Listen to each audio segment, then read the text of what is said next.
Allah berfirman surat Al-Waqi'ah ayat 78. Fi kitabim maknun, pada kitab yang terpelihara. Yang dimaksudkan dengannya kitab yang terpelihara adalah Lauhul Mahfuz. Ai masunin واختلفوا من أي شيء مصون فقال بعضهم مصون من التراب والغبار كما في تفسير الطبري وقال آخرون إنه مصون في اللوح المحفوظ. Lafal masud artinya terpelihara atau terjaga. Apa yang dimaksud dengan terpelihara? Apa yang dimaksud dengan terjaga? Para ulama ahli tafsir memiliki perselisihan pendapat. Sebagian mengatakan lafal masud artinya Al-Quran itu terjaga dari al-ghubar, at-turab, terjaga dari debu, atau terjaga dari tanah, sebagaimana yang tertera di dalam kitab tafsir At-Tabari. Kemudian yang lain berpendapat arti al-masud Al-Quran itu terjaga atau terpelihara di Lauhul Mahfuz. Dia tidak ditambah dan tidak dikurangi. Artinya terjaga, Al-Quran itu tidak diselewengkan. Wa fi ra'yina annahu la mujiba li hadha an-niza' wal khilaf. لأن الله سبحانه بين معنى الصيانة بقوله لا يمسه إلا المطهرون تنزيل من رب العالمين. Menurut pendapat kami, tidak seharusnya ada perbedaan pendapat. Karena arti as-siyanah dijelaskan oleh Allah Subhanahu wa Ta'ala dengan firman-Nya la yamassuhu illal mutahharun. Tidak menyentuhnya kecuali hamba-hamba yang disucikan. Jadi Al-Quran itu terjaga. Arti terjaga, Al-Quran itu diturunkan oleh Allah Subhanahu wa Ta'ala. Ay anna al-Qur'ana wahyun min Allah ila min asy-syayatin. Wa ma huwa bis-sihr wa la asatir al-awwalin kama yaz'amul jahidun. Jadi Al-Quran itu terjaga karena Al-Quran diturunkan oleh Allah Subhanahu wa Ta'ala. Artinya Al-Quran itu sebagai wahyu dari Allah, bukan dari setan, bukan dari sihir, dan bukan pula sebagai asatirul awwalin. Asatirul awwalin artinya dongengan manusia-manusia terdahulu, sebagaimana orang-orang yang ingkar itu percaya bahwa Al-Quran adalah asatirul awwalin. Ayat tersebut la yamassuhu illal mutahharun memiliki arti secara lahir dan memiliki arti secara batin.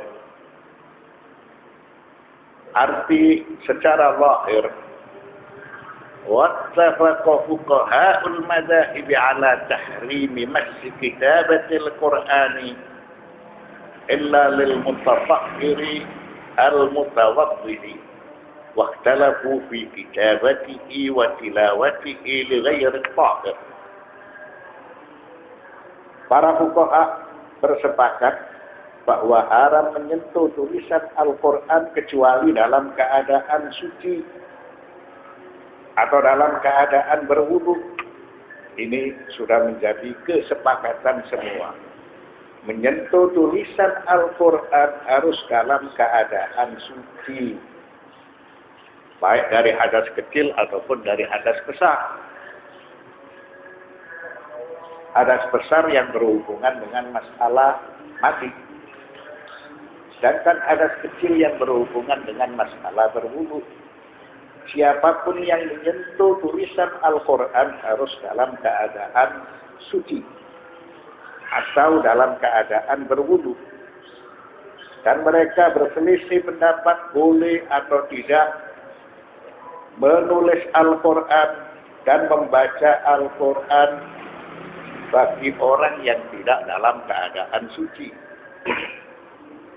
Menyentuh Al-Quran semua bersepakat, orang yang menyentuh Al-Quran harus dalam keadaan suci.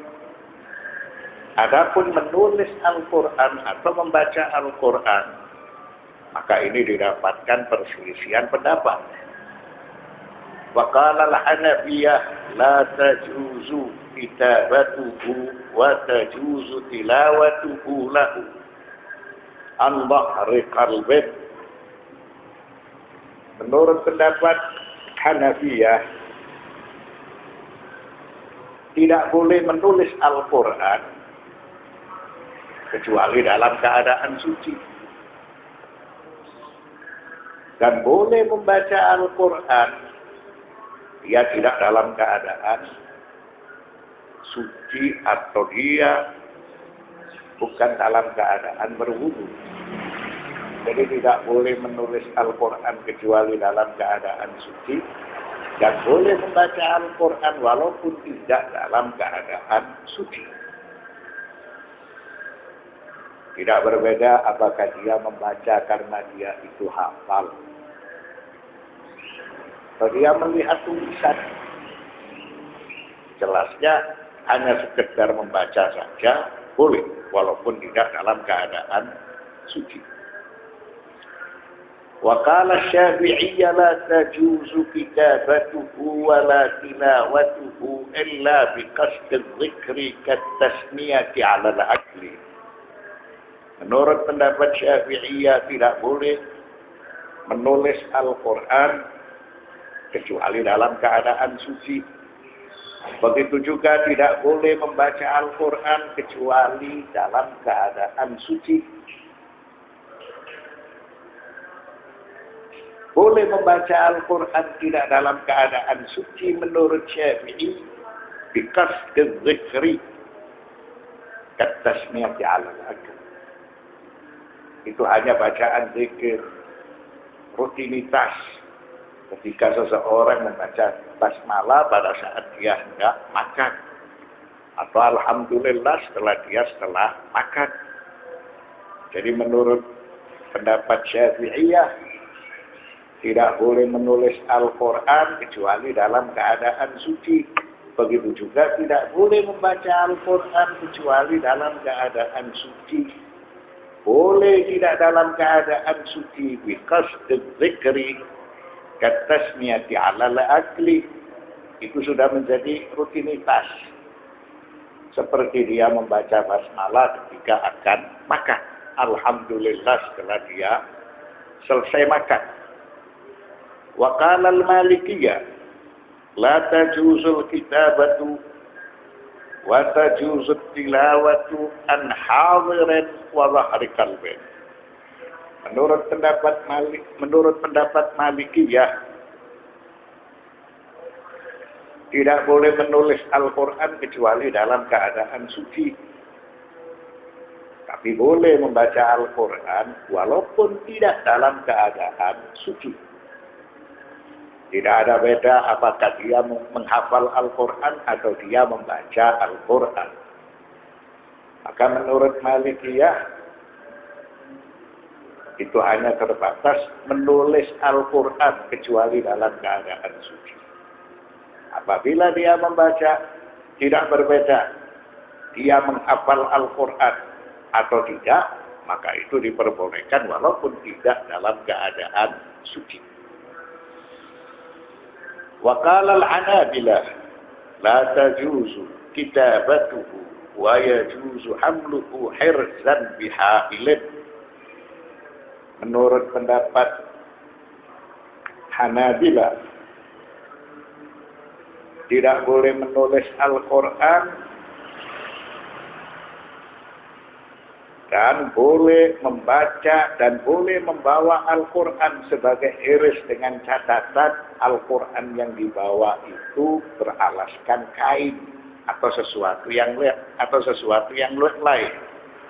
Jadi Al-Hanabilah berpendapat menulis Al-Quran harus dalam keadaan suci.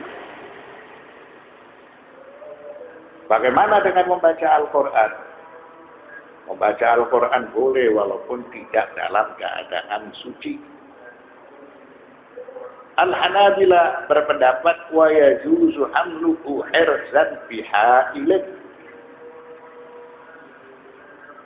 Boleh membawa Al-Quran dengan catatan beralaskan kain atau sesuatu yang lain.